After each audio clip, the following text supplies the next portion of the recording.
저는 한의원에서 아이들을 주로 전문으로 보는데요. 그러면 이제 아이들 중에서 이렇게 특발성으로 두드러기 발생해서 많이 오죠.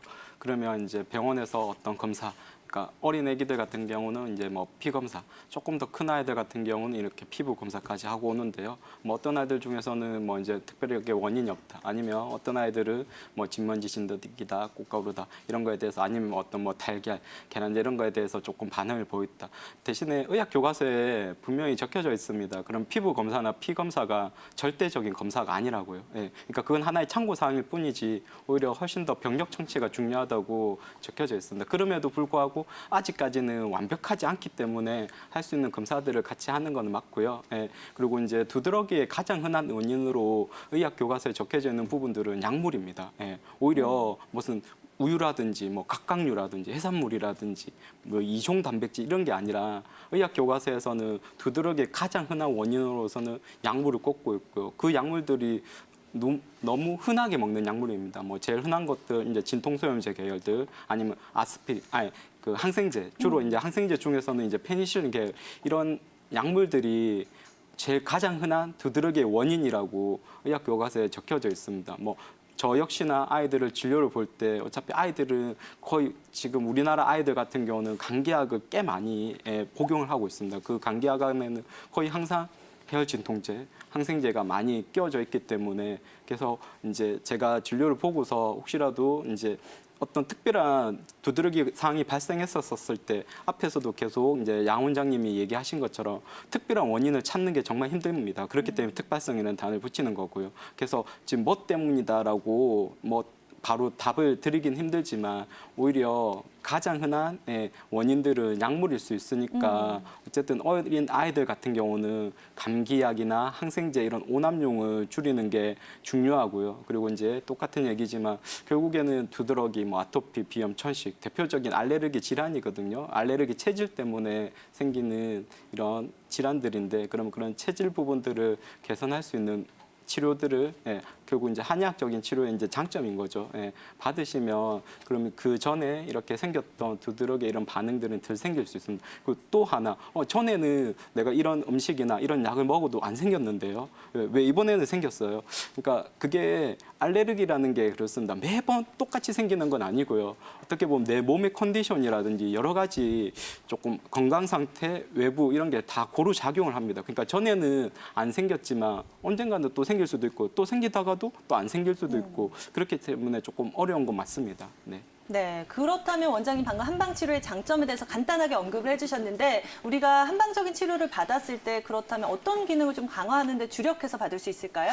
네, 저는 조금 더 이제 알레르기 체질을 개선시키는데 장 건강에 많이 포커스를 맞춥니다. 이제 외국에서도 이와 관련된 이제 아토피가 있는 아이들에게 유산균 복용을 했더니 그런 아토피가 개선이 되더라, 이런 논문들은 많이 보고가 되고 있고 많이 이슈가 이제 게재가 되고 있습니다. 그래서 이제 결국 이제 아토피, 그런 유산균을 섭취했었을 때 이런 알러지, 비염이든 천식이든 이런 알러지 질환이 개선되더라, 결국에는 장 속에 유익한 균들을 많이 자리 잡게 해준다는 뜻이거든요. 그리고 반대로 그럼 항상 유산균 보다도 더 해가 될 수 있는 건 항생제입니다. 그래서 우리나라에서도 지금 제가 알기로 저기 아산병원에 있는 그 홍수종 교수님, 알레르기 내과에 있는 교수님이 계속 그런 알러지 질환에 있어서 많이 연구를 하시고 발표하는데 거기도 꼭 들어가는 게 항생제입니다. 그러니까 뭐 모유 수유하고 자연 분만하고 이게 다 결국에는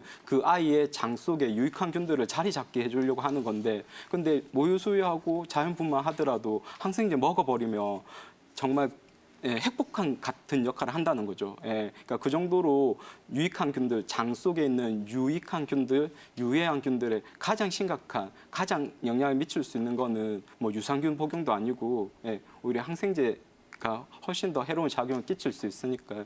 그래서 저 같은 경우는 이렇게 알러지 체질 개선하는 데 있어서 장 건강, 그중에서 조금 더 장내 유익균 회복에 포커스를 맞추고, 유산균 복용 못지않게 더 중요한 거는 불필요한 항생제 오남용을 줄이는 게 훨씬 더 중요합니다. 네, 지금 전화상으로도 어머님의 지금 기운이 많이 떨어져 있는 것 같은데요. 아, 지금 기운이 떨어져 있다고요? 지금 그냥 제가 이제 어머님이 조금 전에 이제 MC님이랑 얘기하는 거 들었었을 때 그냥 이제 제 주관적인 느낌입니다. 어머님은 이제 좀 기운이 말의 기운이 많이 떨어져 있다. 뭔가 이제 기력이 떨어져 있다. 이제 그냥 제 이제 추측이고요. 그래서 혹시라도 그럼 그와 관련된 뭐 입맛이라든지 뭐 피로 이런 거는 어떠세요? 그러니까 입맛도 괜찮고 전혀 뭐 피곤하지도 않고 그런지 아, 아니면 먹는 건 잘 먹어요. 네, 잘 먹고 예, 피로 이런 거는요. 예? 이제 피로도요. 그러니까 피곤한지 전혀 그런 거 없이 그런 건 없어요. 네, 그러니까 활력적이고 예, 그렇다는 얘기죠. 네, 그런 것도 없어요. 알겠습니다. 어머님 지금 어머님의 체형을 좀 알고 싶습니다. 그러니까 뭐 약간 좀 통통한 체형인지 아니면 마른 체형인지 아니면 그냥 보통 그냥 표준 체형인지. 제가요 몸매 관리를 엄청 신경 쓰거든요. 네, 네, 그 탄수화물은 아침, 점심을 먹는데 저녁에는 고구마, 감자 아. 아니면 신랑 먹다 남은 네네, 그 네. 찌꺼기 같은 거 그런 걸 먹거든요. 네, 네. 그 저녁에는 탄수화물 그쪽도 탄수화물인데 그래도 밥 탄수화물보다 좀 덜하잖아요. 네. 그래서 그런 쪽으로 많이 건너가고 그냥 관리를 엄청 하는 편이거든. 네, 그러니까 이제 어쨌든 이제 지금 관리를 통해서 그나마 이제 조금 체형은 이제 어느 정도 날씬하시다 그런 얘기시죠, 어머니? 예, 근데 살은 안 찌고 네네. 날씬하면 52kg? 예, 알겠습니다, 어머니. 일단 어머님의 지금 어쨌든 이제 주 불편한 사항이 땀이 국소 땀이 안 나요. 네, 그러니까 이제 전신에는 안 나는데 유독 얼굴 부위에 어떤 국소 부위에 많이 난다는 뜻이지 않습니까, 어머니? 예. 네, 그러니까 이제 어쨌든 이제 그런 부분에 있어서 제가 바로 답을 드릴 수 있는 거는 그냥 한마디로 얘기하면 이제 온몸에 기혈 순환이 제대로 되지 않고 어느 한쪽으로 이제 기혈 순환이 되지 않고 어느 한쪽으로 많이 이제 몰린 치중된 부위로 유독 땀을 많이 흘린 것 같거든요. 당연히 이제 저희가 이제 화병 이제 저희가 말하는 몸에서 이제 화가 많이 있으면 한의학적으로는 기본적으로 진액이라든지 이런 혈들에 손상을 준다고 하고요. 그럼 당연히 진액이나 혈의 손상을 받으면 이렇게 땀의 분비량이 줄 수도 있습니다. 그럼에도 이제 줄었는데도 불구하고 이제 전신에 이제 기운 순환들이 제대로 되지 않으니까 어느 한쪽으로 치우친 부분에서는 조금 더 날 수 있고요. 그럼 제가 어머님한테 치료 방법으로 제시 드릴 수 있는 거는 이제 전신의 기운 순환을 할 수 있는 기운 순환을 돕는 침이라든지 뜸. 그래서 이제 어느 특정한 부위에만 나는 게 아니라 전신에 골고루 잘 날 수 있게끔 그리고 현재 합병이 오랫동안 지속됨으로 인해서 손상된 진액이나 한 30년이 넘었어요. 네, 그러니까 이제 그게 이제 지금 하루 이틀 된 게 아니라 어머님 얘기처럼 꽤 오랫동안 만성화되니까 고질적으로 혈의 손상이 온 그런 부분들을 한약 치료를 통해서 보충하시면 되니까요. 가까운 한의원 가셔서 꼭 진료 받아 보십시오.